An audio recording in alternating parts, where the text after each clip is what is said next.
So project inakaa hivi. Itakuwa na container 3. So unaweza slide. So ukitaka kuweka maji utakuwa una slide, unatoa hizi container, unaweka maji. So maji ya kwanza itakuwa clear, maji clear. Ya pili itakuwa almost iko na uchafu but sio sana. Ya tatu utaweka particles mingi, uchafu mingi kabisa. So once umeziweka hapa, utaslide, utaziingisha hivi, so itaslide hadi kwa hiyo built-in slide yake. So iko na LCD, hii ndio itakuwa inaonyesha the amount of dirt kwa your containers. So hapa kuna potentiometer, hii ni ya kuadjust contrast ya LCD.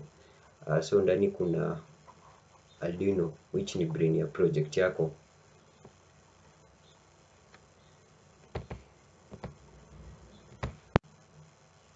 So sensor yenyewe ndio hii, inajiita Turbidity sensor. So ndio utakuwa insert kwa liquid niko nayo. So ukiinsert ina change display na kwambia ni maji safi ama chafu. So utafanya hivyo kwa containers zote.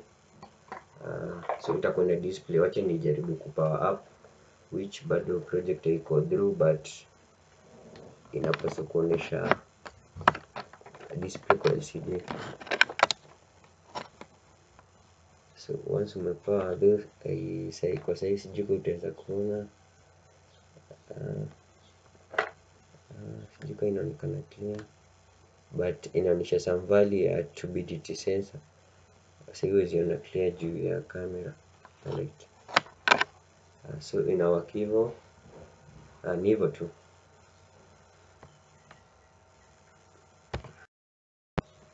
So nilikuwa na prefer nikuonyesha working ya sensor yenye inatumika kwa project yako, inaitwa Turbidity sensor. Ina measure the cloudiness ama the amount of particles ziko kwa maji. So iko na optical sensor moja, ni so side moja iko na transmitter na ziko side mbili. So kuna kama moja na hii ya pili. So moja ni transmitter, nyingine ni receiver. So hii transmitter inatuma optical sensor through the other sensor.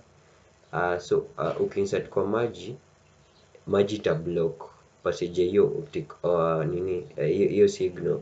So through measuring ya hiyo avoidance ya hiyo optical ray, ndio unapata inaweza measure particles zenye ziko kwa maji, which in other times ni turbidity, una define kama turbidity ya maji. So ni hivyo. Kuna cables 3, inaenda kwa module yake adapter, alafu hiyo adapter ina connect to Arduino direct. Inatumia 5 volts. Yeah.